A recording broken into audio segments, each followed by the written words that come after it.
વલસાડ જિલ્લામાંથી પસાર થઈ સંઘ પ્રદેશ દાદરાનગર હવેલીમાંથી મહારાષ્ટ્રના મુંબઈ સુધી જતા Delhi Mumbai express way corridor અંતર્ગત પેકેજ 10માં આવતા કરવડથી તલાસરી સુધીના માર્ગ નિર્માણની કામગીરી 3 વર્ષ બાદ પણ માંડ 30% આસપાસ પહોંચી છે। ત્યારે આવો જાણીએ ભારત સરકારનો અને વડાપ્રધાન નરેન્દ્ર મોદીનો આ ડ્રીમ પ્રોજેક્ટ કેવો છે અને કેમ વિલંબિત થઈ રહ્યો છે। હાઈવે ઓથોરિટી ઓફ ઇન્ડિયા દ્વારા ભારત માલા પરિયોજના હેઠળ 1386 કિલોમીટર લાંબા અને 1 લાખ કરોડના ખર્ચે દિલ્હીથી મુંબઈ વચ્ચે ઝડપી વાહન વ્યવહાર માટે 8 લેનના એક્સપ્રેસ વે બનાવવાની કામગીરી હાથ ધરી છે।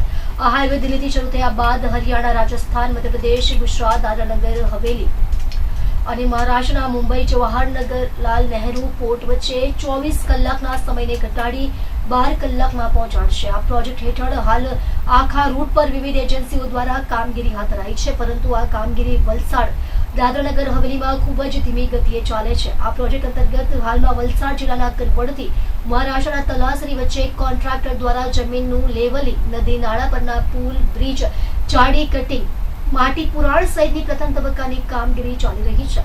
સેલવાસમાં નારોલી પાસે બ્રિજ, દમણગંગા નદી પરના બ્રિજની કામગીરી ચાલી રહી છે।